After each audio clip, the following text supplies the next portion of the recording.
Pas de panique, il n'y a pas de pénurie d'eau dans les sites d'hébergement des athlètes à l'université de Kinshasa comme les prétendent certaines langues. Ici, le constat est pourtant tout autre. Les athlètes venus des différents pays pour participer à la 9e édition de Jeux de la francophonie à Kinshasa sont logés dans des conditions requises. Des pavillons complètement rénovés selon les normes internationales de logement, des chambres en passant par la cuisine et les installations, tout est au point. Il n'y a rien à dramatiser au sujet de l'alimentation en eau. Ici, l'eau potable coule des robinets dans tous les compartiments avec des réserves dans les citernes.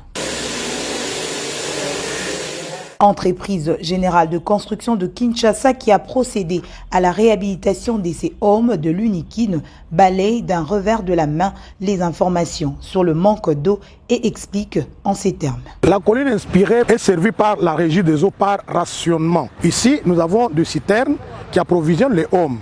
Je ne sais pas, les ennemis de jeu se servent pour dire qu'il y a eu ceci ou cela, mais c'est pourquoi je vous dis que je suis très content que vous soyez venus ici. Je me réjouis beaucoup. Ce que vous voyez vous-même, est-ce que c'est conforme à ce que vous avez vu dans les réseaux sociaux? Parce que maintenant, moi, je réponds non avec les paroles, mais avec ce que vous êtes en train de voir. Qu'est-ce que vous voyez vous-même?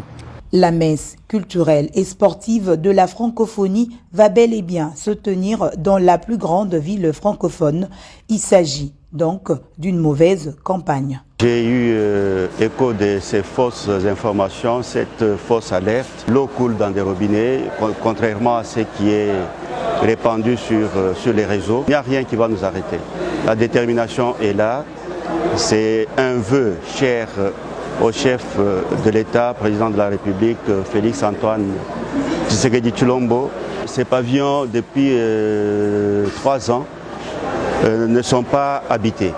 Cette colline universitaire est alimentée par les eaux de la régie des eaux. Sur à peu près 300 chambres, on a besoin d'une capacité de 40 000 mètres cubes d'eau pour assurer toute une journée convenable, en fonction de à peu près litres d'eau par athlète. Il faut dire aussi qu'il y a eu un problème technique.